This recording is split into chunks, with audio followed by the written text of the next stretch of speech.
Matt, it's a pleasure to welcome you to Time for Advice Oxfordshire office. So we're going to talk a little bit today about the state of the industry, consumer duty, technology and all that good stuff. But before we get into that, tell us a little bit about Matt Lonsdale, who you are, where you've come from, what you've done, your experience and what you're doing now. Yeah, sure. Thank you. And yeah, absolute pleasure to be here. Kind of glorious sunny countryside. Who could ask for more? So yeah, I've been in the industry for kind of 25 years. Kind of spent the first half of that as a practitioner. So a kind of advisory stockbroker. I spent some time in the UK and the US, and then some time as a financial advisor as well. So I kind of like to think I know what's going on in the front office and can feel some of the pain from some of those functions. But then spent the second half of the industry kind of solving problems, selling to and solving problems for that part of the industry. So a lot of time with discretionary fund managers. That was very instructive around the time of kind of RDR and this whole kind of new kind of resurgence of kind of financial advisors using DFMs and building panels and all of those bits and pieces. Spent some time with an investment consultant, so again, looking at the good, the bad and the ugly of that side of the industry, and then kind of more recently really deep and dark into the back office, so time with a custodian, time with a technology provider as well. And so now I'm sat doing consultancy, which really is how do you thread all of those bits and pieces together to create the optimal outcome for a client. So if you think of financial advisor sits down with somebody and looks at everything that they have and everything they do and their goals, I'm now in a position where I can sit down with the firm and I can say, right, this is all of the things that you've got and that you do, and see if we can kind of optimize that firm for better performance. Fantastic. I mean, I'm going to be asking you a lot about how we can put it all together. I think that's a really critical part, because obviously we went to that meeting, a round table meeting with some consolidators, and we all reached the same conclusion. But the big question was, how do we go about it? So one to ask in a few seconds. So I mean, it's fascinating and it's really interesting, I think, for somebody who's been in the industry for a relatively long time, not quite as long as me, but to see the change that has become manifest over that period. And I'd like to get a take on that in a few seconds. But before we do that, you recently wrote a white paper called Purposeful Digitisation, The Journey to Wealth Management 4. So, I mean, what we'll do, hopefully with your permission, is we'll put a link to that white paper on our website so that people can download the white paper, because I thought it was a fantastic document. But what do you mean by purposeful digitisation? And more importantly, what is wealth management for? Okay, brilliant. So, as in number 4? Yes. 4. Yeah. So purposeful digitisation is going about something with purpose. If you look at the wealth management industry, it does a lot of kind of tactical buying. I need this widget and I go and buy it, and I need this widget and I'll go and buy it.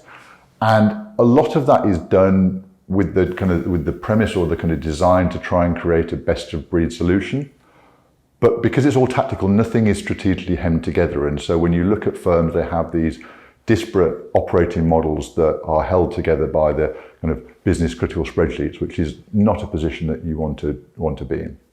So purposeful digitisation is about looking at your operating model. So everything from the back office all the way to the front, and saying, right, how do we build this for optimization? Being ruthless with what we have. Are things slowing us down? Are things not adding value? And can we at every step of the way make sure our decisions are measured with a return on investment? So I have this machine, I have this system here. Does it integrate with that system? And if it does that make the function between those two better? And you can measure better in lots of different ways, but I think the critical thing the industry needs to look at now is better, certainly in the operating stack, being more efficiency. How can I take time out of the functions? How do I take cost out of things?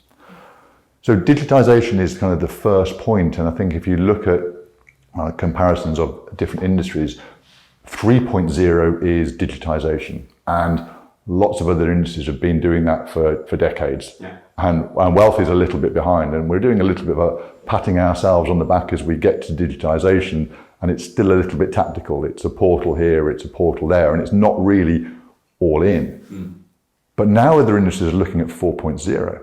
Now 4.0 is the human augmented by robotics and AI. Yeah. So if you imagine the paraplanner or the advisor of the future is kind of robot on one shoulder and AI on the other, that allows them to be immeasurably more efficient, immeasurably better informed, and to give much greater outcomes to the client in far more real time with lower cost. So what we're saying is firms need to be very purposeful in their path towards digitization, because they've got to get to the next step quickly as well. And so rather than trying to just tactically buy, everything has to have a cohesive strategy now.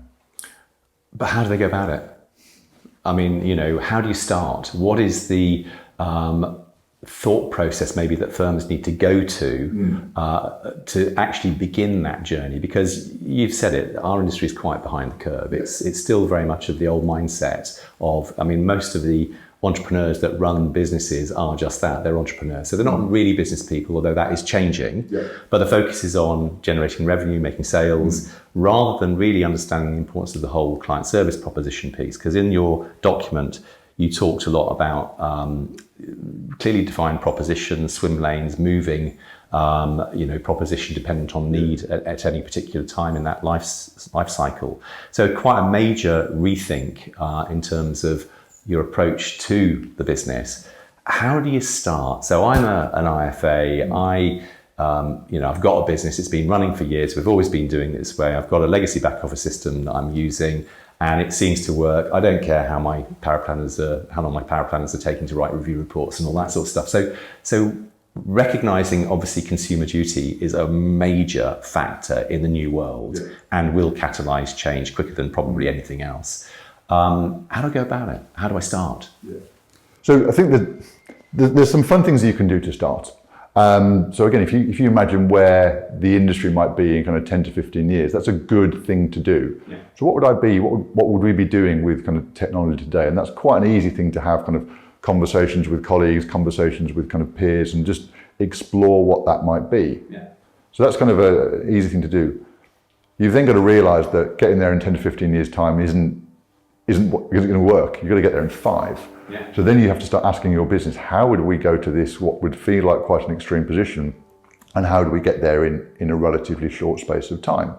And in order to do so, are there things in our operating system that are holding us back? You have to be quite ruthless, and you have to be quite ruthless around what are the things in that system and where are they adding value. You could be really cruel and you could say, look, I know kind of a risk profiling tool and a cash flow tool and a reporting tool. They're all using the same data. So why have I got 3 different ones from 3 different people when kind of I have to kind of move from one spreadsheet to the next, to the next, to the next? They're all slowing me down. They aren't adding anything material to the client. Or could I just get rid of all of them and just have one provider to do those things? So you have to start looking at the operating model that you've got today and think, is it slowing me down? Is it adding cost? And so it's a kind of a bit of a change in mindset. The really important thing with that, again, is to start with data. There's almost two really important things. The custody of assets has to be kind of safe and efficient in one place. And again, there's lots being talked about in the industry in terms of platforms as a service, custodians, what's the optimal model? You have to start treating data in the same way. So where is my data? Is it in a actionable place that I can do more analytics from that? Am I looking at it in the same way that I'm looking at my custody of assets and make sure it's controlled and streamlined and accessible and safe? And then if you've got that, then you can start to build on, right, I've got custody of data, custody of assets, custody of data, I know where my clients are, and you can start to build that path.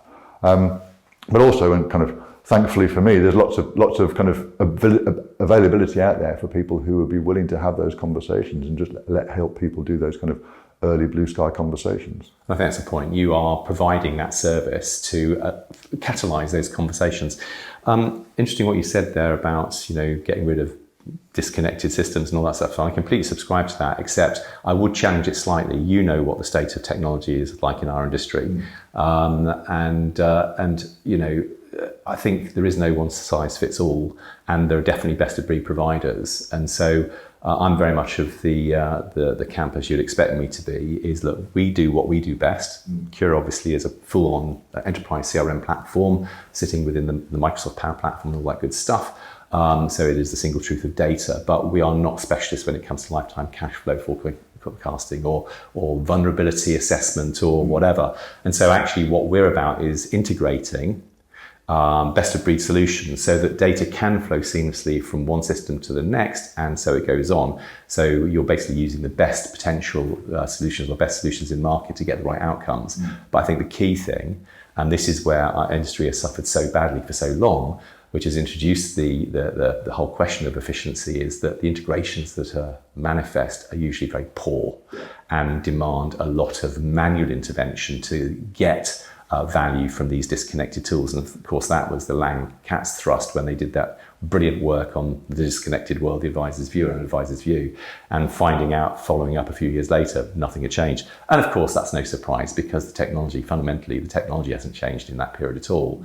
But now, of course, with Consumer Duty, forcing people to demonstrate value, cost and value, that has to change because access to data is a real problem. So let's pop on to Consumer Duty now, because it's 12 months since it was launched, and there was a whole thing in the press yesterday about the FCA's latest initiative, which is all about price and value. What does that mean exactly, and what are the consequences for firms? So look, I'm looking at Consumer Duty not through a practitioner's lens, but I think it's a brilliant piece of regulation, which I know is kind of contrary to many opinions. But I think it puts power in the hand of the consumer, which I think acts exactly the intent. And I think it puts pressure on the industry to get better. And the industry is very good at evolving. I mean, look, we've been through kind of RDR and the death of commission and all of those bits and pieces. We've been through countless bits of kind of pension regulation from kind of ADA and pensions freedoms, MiFID II, everything. And the industry has evolved incredibly well. So, I mean, no doubt that it will evolve well to the Consumer Duty. Again, it just has to kind of grasp this particular nettle. So I think when I look at Consumer Duty and value and good outcomes, I think the thing that we've got to kind of, the mindset shift that the industry has got to change is its kind of focus on service as opposed to services. Right. So I was going to say, what do you mean by that exactly? Well, the service model in the industry is a kind of an industry construct, and it works very well for creating revenue. I need to see you X number of times a year, and this is the premium that you're going to pay for those visits. Okay, fine. Now, that's a good break from the commission model, because at least you're not getting the high up front and you're getting somebody to come and kind of maintain that you kind of, the advice is going on. So there's a tick in the box there. Yeah, absolutely. But it's expensive, and it's discussed at a premium with a discount to the services. So what are the services? So if I'm a financial advisor and I see you once a year, I'm still doing stuff for 364 other days. Yeah. And they're the things that hold together everything that's going to happen in that 1-2 hour meeting. Yeah. So they have the premium. The meeting is the communication point. Yeah. And yes, I understand the value of relationships and all of those bits and pieces and that ability for the client to get that data. But we need to be putting the premium on the services. The client can see, or I'm relying on this infrastructure behind the one person. That one person is fallible, that one person could get kidnapped by aliens or hit by a bus or any of those bits and pieces, but the services remain true. Mm-hmm. And I think if you have that, you can start to look at some of those services and you can start to determine whether they're delivering value for money. You can look, and back to your earlier questions, you can look at your operating model and you can look at parts of that and go, that's expensive, I can get the same for materially less somewhere else. Yeah. Or I can put pressure on my vendors to take the cost down. And you go, well, why are you squeezing people to the bottom? What's that kind of cost focus about? Well, end of the day, everything that you're achieving, certainly from an investment perspective, is a net outcome. Yeah. So the higher your total costs, the worse net outcome. It's really simple maths. It's hard to generate alpha, especially in developed markets. So again, we've seen this kind of rise of passives and all those interesting bits. So why would you then layer upon higher and higher costs? Actually, you could invest in the business, invest in taking out those costs and deliver a better outcome. How would you do that? When you take or look to take costs out, what are you talking about exactly there? So interesting, so the regulator did by the way, it is a really interesting comment you're making, because I want to come on to the unintended consequences of consumer duty in a few seconds. Yeah, sure. So the regulator did an hour session yesterday talking kind of one year on consumer duty, and they laid out a number of points around assessing value for money. And the one really interesting thing was benchmarking. Yeah. So I know I could look at kind of a typical platform, and I know its cost is somewhere between 25 and 30. I could look at kind of the platform as a service, which is that kind of white labeled version. You've got enough assets, you accumulate all of those platform relationships into one, maybe get down to 10. And if I'm bigger and I want to do more myself, I could get custody and I could get that down lower. Okay, so now I've got a range of different things that I could look at and say, is there something I can optimize there? In the same way, I know I could go for an absolute kind of passive kind of multi-asset fund for cheap. I could go for an MPS and I could go for a bespoke. Well, now I've got kind of 6 things that are options, and I can start to look at what's right for me, what's right for my clients. And then I think you can start to look at the client cohort, and this is another thing that the regulator said. Now, they said, when you do that benchmarking and you create that kind of proposition or that service, you've got to make sure that they're relevant for that specific client cohort. And one of the things they called out was vulnerability, and it's going to tick. And so with a vulnerable client, you might end up with kind of something more complex because there are certain needs. Yeah. Fine. But there are some very, very normal clients out there. I consider myself and my wife kind of Mr. and Mrs. Normal. Yeah. We are that typical kind of 4 to 6 out of 10 on the risk scale, UK Res, UK Dom, PAYE employed. I'm the same as millions of people. Yeah. And so in doing so, I can probably start to take something that looks exactly the same as my neighbour and their neighbour and their neighbour. Mm-hmm. So rather than have the really difficult, complex bespoke, I would benefit from price optimization around that strategy, yeah. Because certainly my life is going to be vanilla for kind of until retirement point, where it might get more complicated. Okay, so is this what we're talking about, the proposition swim lanes now? So how does that work? Because I think the way things work at the moment, and coming back to the unintended consequences of consumer duty, where Lancat identified, again, Lancat, we do like the Lancat, identified that actually the so-called advice gap has actually just got bigger by about 9%, because of course consumer duty is increasing costs for firms significantly, I guess because they're using old technology and therefore can't respond rapidly. And the unintended consequences is that fewer clients will get service because firms can't afford to service those clients, below certain asset values. So, the sort of dynamic swim lane service proposition approach sounds compelling, but explain it. What in the context of what you just described, you are Mr. and Mrs. Normal, which is rubbish, by the way, but there you have it. In that context, how does that work? Okay, so brilliant. And the first thing I just want to kind of touch on quickly is the advice gap, which I think is interesting and it feeds into this. I think a lot of the conversation is investment advice gap, not advice gap. Okay. So I could have £5 million and I need a piece of insurance, and I could have £5,000 and need a piece of insurance. And the cost to deliver that is the same. So if I'm in my kind of late 20s and I have no assets and no debt, I'm kind of no use to anybody. Yeah. But suddenly then I kind of do the classic kind of fall in love, decide to buy the forever home and get myself into debt. And at that moment you tend to move from instant gratification to deferred gratification, and you realize that maybe you're not immortal, and maybe you have somebody else who relies on your income stream and you and them on each other's income stream to pay down that debt. Well, then protection is a really interesting conversation and should happen. So that's not part of the advice gap. That can be solved immediately, and advisors should be kind of embracing that. And then as that evolves, you can start to offer more and more services to the client. And this is where these swim lanes come. So if this person comes into the kind of the sphere of, or the kind of the capabilities of wealth management in that early kind of first mortgage, kind of protection, et cetera, you've then kind of got them in a conversation. They might from time to time have spare income and they would benefit from guidance, perhaps. So reaching out to somebody saying, I've got some spare income, what should I do? Or if they're confident enough, having the facility to do something execution only. So doing an ISA subscription or whatever it might be. Yeah.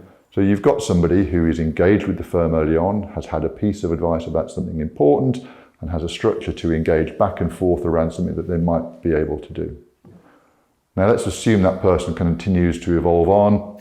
I know, kids come into the mix and then they go for the forever home and they get further into debt, and that's fine, that's kind of normal behaviour. Again, you might need to make a few changes there. You might think about having a couple of investments for the kids, and again, they could be done execution only or guidance. Again, so guidance I think is a really powerful tool that firms should start to look to embrace, because it allows you to take the client to the edge, but without having to do the full fat kind of advice piece.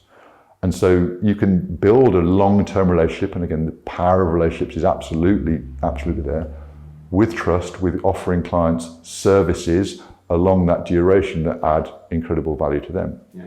Now I think about that client as they get older, maybe they have had then a couple of jobs and they've got a few different pensions, and actually they just want to start getting things in order. Well, they could approach that same person who they've had a very easy relationship, light touch, some guidance along the way, and say, can you help? Well, there's an opportunity for ad hoc advice then, to do some things, get your house in order, and start to talk about the future without layering on that cost of ongoing advice. Because if I'm in my kind of mid-40s and I just need a bit of pension consolidation, but broadly everything's okay, an ISA still an ISA, a pension still a pension, and kind of the world keeps turning, why would I add on 1% a year? Because it's going to be erosive to my long-term outcomes. Yeah. But there's so much I can do with technology to kind of keep that client engaged and keep that client informed. Yeah. And so then as you start to kind of age and you get older, then there is times when you start to then need that ongoing advice.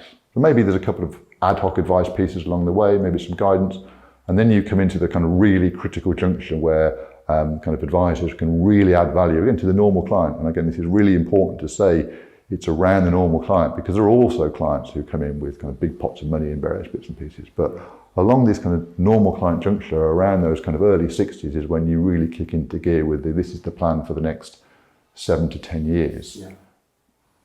Being engaged with somebody kind of on an ongoing basis is incredibly valuable then, because then they're really getting you to that critical life-changing juncture. And then guess what? You've taken them to retirement, you've set up the retirement, and away they go, and they say, thanks very much, I'm going to travel the world for 2 years. Yeah. Well, they don't need to see you. So it's not an ongoing relationship, but you might drop them down to a kind of a guidance style proposition. You might give them the technology that allows them to engage with you on a remote basis from the other side of the world. And that's a fantastic service again. It's just not the service that we traditionally have. Yeah. So if you think about what we could create, that construct is, if I've got my swim lanes of execution only and guidance and ad hoc advice and ongoing advice, and I know clients move through different stages in their life, and perhaps add in multiple layers then of kind of face-to-face and kind of hybrid kind of video call, hybrid with AI or AI only, then I've got a whole suite of ways of engaging with the client who sits on my services for 30, 40, 50 years, yeah. Has great service from me in different guises, but benefits from different price points along the way, because they're taking the things that are most valuable at the right time. And that sounds fantastic. And it really genuinely sounds fantastic. I've had numerous conversations with my IFA and saying, so why am I paying for the service that I'm paying for when I might see you once every couple of years? You know, so why aren't we splitting out services into clearly defined layers so that I can then take a value judgment as to what I consider to add value or not? It's about choice, isn't it? But I think in my experience, my impression is that, you know, as an IFA, you'll come to me and I'll say, well, yeah, you're a gold star client, and you'll sit in the gold star proposition forever, regardless. Nobody then questions it. And I think that's something which really does liberate firms, because as in the structure you're describing right now, it sort of liberates firms, because key to all of this, I guess, is going to be fee compression, isn't it? Fee compression will happen. And I know you've got lots of thoughts around that. But You're already hearing in the press how the number of clients that an advisor needs to service needs to potentially double from 100 to 200 people. And then, of course, actually, if you're going to go through that pain, what else can you do to make it even better? I.e., one advisor deals with 500 clients. And I guess your point is that actually, if you've got a large number of lower value clients, or lower cost clients, if you like, who don't demand much from you because they are, ad hoc or whatever, then you've got more time to spend with the higher value clients. You've got, in a way, the best of both worlds. Is that your take? Yeah, and it comes back to then that point around the importance of data. So if you have a client base who are 62 to 75, right? You know that broadly that's a client base who are going to be in decumulation, and you have to keep filling that pot up, which is fine, but it's a tough challenge. What if you had clients that went from 20 to 85? And because you knew they were cycling through certain stages, you had a far greater forecasting capability of your business. Yeah. You can only do that with data. Yeah, true. But those 20-year-olds are going to engage with your firm, because it hopefully has longevity, when they're 60 in a different way to your 60-year-olds do today. Yeah. And so you're able to evolve your practice because you're looking to the future and you're going, right, how are these people engaging today? What do they need? What's evolving? What are my measures? So you've got a much longer client base. You're continually analysing that data, you're seeing the trends in their behaviour, you're evolving, and you're again leaning back on your operating model to make sure it's fit for those people. And again, you're being ruthless with the parts of your operating model that don't allow you to continually optimise. Now, critical to this, as you just said, is data. Yeah.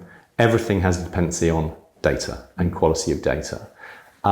What's your take? Because ultimately it comes back to the technology that houses that data. So what's your take on the current technology landscape that financial advisors are having to deal with all day, every day? Look, I think if Microsoft removed the spreadsheet, many firms would collapse. And that's already, isn't it? Yeah, and that's probably the kind of the story around data is people are reliant on so many different sources and so many different conduits to try and create a source. The data hasn't been treated with the care and the value that it has. So when I kind of said earlier, like treat it, if you're a custodian or you kind of have permission to hold client assets, the regulator sets you a pretty high bar as to what you need to achieve. Yeah. Because those assets are your client's money and they're essential. Yeah. Well, data is as essential to the functioning of a firm and certainly as essential for offering that ongoing service to the client as anything else nowadays. So firms have got to step up and say, right, how do I house my data in a place that I control, whenever I can access it whenever I want, I know it's safe and secure, and I can start to do things with it. Because again, a big store of data that you're not looking at is just a big store of data. I mean, it's not. So you want to get the intelligence out of that data, which is why you then have to have the tooling around there. Again, I've got all my client data in one place. Tick. Right, great. I've got all the data coming in from the systems that I've integrated with. Tick. That system's not integrating anymore. You're removed and someone comes in because we're being ruthless with the data, or that system's corrupting things. I'm going to give you a chance, but fix it. And you're monitoring that data. And then you start to put in that kind of that analysis. So how long does it take to onboard a client? How long does it take to service a client? Is it different for different cohorts? Are there steps in the chain that we could remove? If we remove the steps in the chain, can we reduce cost? That's really where you start to get the true power of data. But again, you have to then make that commitment to how do I find that one vehicle for holding it all.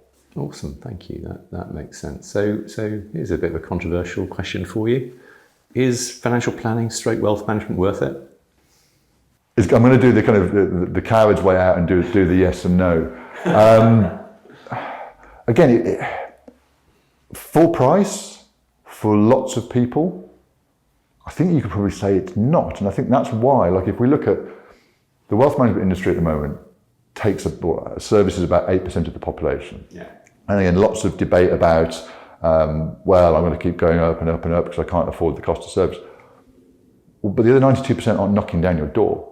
So they haven't seen the value. And a part of that might be the communication, and we can talk endlessly about children and kind of education and financial services being important for schools and this, that, and the other, and they might see the value, but let's address that another day. But 92% of the population aren't knocking down the door. But they should have financial advice. It could be incredibly powerful for all of those people. So it's not worth it at its current price point for most of the population. Now, if I'm complex, if I've got lots of needs, if I really need a plan, it's absolutely worth it.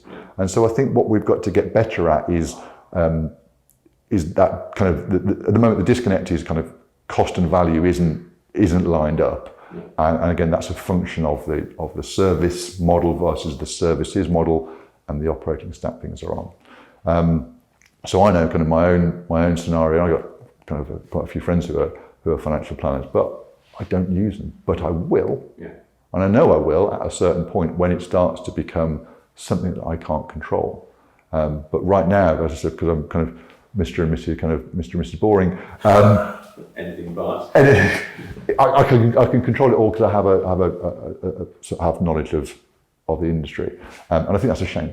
So I think it needs to get better at the price point, then it becomes incredibly valuable. But right now we've got some kind of disconnect between price and value. Some challenges. So sort of wrapping up-ish, what do you see as the biggest threats and opportunities for our industry moving forward? So I think the biggest threat, the absolute biggest threat, is that this is how we've always done it mindset. Yeah. Again, I think, look, if we couldn't have this conversation like this in this format probably 20 or 30 years ago. Again, beyond that, we'd have been kind of paper and pen and a phone call. So things evolve so rapidly. Yeah. Again, kind of 20 plus years ago, or 10 years ago, or a little bit longer, was RDR. We were selling kind of 8% upfront commission, and kind of things have evolved rapidly. So we recognise there is always evolution, but we have to stop holding on to that this is how we've always done it and think it's a protection, because it's not, especially with the pace of change right now. So firms have really got to start to embrace, how do we change ourselves, our service, our operating model to go forward? That's the biggest threat. So staying and getting nowhere. Yeah. Doing the same thing and expecting a different outcome. Yes, yeah, absolutely. And I think if I then do a kind of one that's both a threat and an opportunity, I think it's consumer duty. I think it is a threat for those who don't think they have to change, because, as I said at the start, the power is now in the hand of the consumer to say, I don't think I'm getting good outcomes, what you've done is not value for money. And that's a continual challenge that firms will have to face, so they have to be self-reflective all the time in doing so. But I think it's a fantastic opportunity because it causes you to self-reflect, causes you to think about, how do I start to create good value for money and good outcomes? It means you've got to be able to get the price point right and articulate it better. So that's fantastic. If you get the price point right, more of the population is available to you, you get some organic growth, happy days. And I think the other two then huge opportunities that we have, one is around advice, and it's actually guidance. I think having a much simplified version of what you do today is a really good way of engaging clients who don't need that ongoing service, but bringing yourself a much broader cohort of clients who will be your kind of full fat ongoing service clients at certain points. And the thing that then allows you to do that really at scale then is AI. And I know everybody talks about AI and various other bits and pieces, but you don't need to go to the kind of nth degree of kind of super sophisticated kind of Gen AI, and you don't need to spend billions. Just a little bit can help clients solve problems. Just a little bit can help clients, again, those simple clients, self-serve, can help you take cost out. So if you can do that, if you can then say, well, I understand consumer duty, I'm willing to change, I'm going to add a layer of guidance, and I'm going to get some kind of just simple AI tools that let clients self-serve. Well, you've created so much time, space and capacity for you to then service more and more clients. And also you've taken kind of cost and hours out, which means that your price point can become more efficient. And if you can blend those in a commercial way, and it was interesting, the regulator said yesterday, we're not opposed to firms making money. We like a profitable industry. Of course. So if you can save money and you can give the client back a sum, and reward yourself. And that's a great way of doing it. And so again, I think all of those things give that option. And to sort of finish off, reasons to be cheerful or despair? What's your take about the future? Well, I think I am always a glass half full kind of person, and I think it's very much a reason to be cheerful. I had the conversation with somebody, a colleague, about COVID, right? Not to put a dampener on it, but if that happened kind of 10 or 15 years beforehand, we'd have been toast because we didn't have video conference and this, that, and the other, and it rescued that environment. People could kind of BAU pretty quickly. Changed everything. Yeah. So suddenly we get hit by this piece of consumer duty that says, right, value for money, good outcomes, start to look at your business model, there's a big change. But now we've got all this technology that's coming thick and fast. Yeah. So we've actually been kind of blessed a second time round with technology that can really help you revolutionize. And again, I kind of sound like a bit of a broken record, but if you get it right, then the upside in terms of the reach that you have and the kind of the price point that you can deliver it at is just kind of, it's a huge multiplier effect. So yeah, I'm very positive that we've kind of collided with kind of regulation and technology coming as the kind of the catalyst for change and the thing that will rescue us. So I think the glass is probably half full or more. Matt, fantastic. Thank you very much indeed. That was really interesting. And yeah, definitely, we'll be encouraging people to read that fantastic white paper that you created, which sort of lays it out beautifully, actually. And yeah, hopefully more firms can start their journey to wealth management 4.0. Perfect. Thank you very much. Thanks, Matt.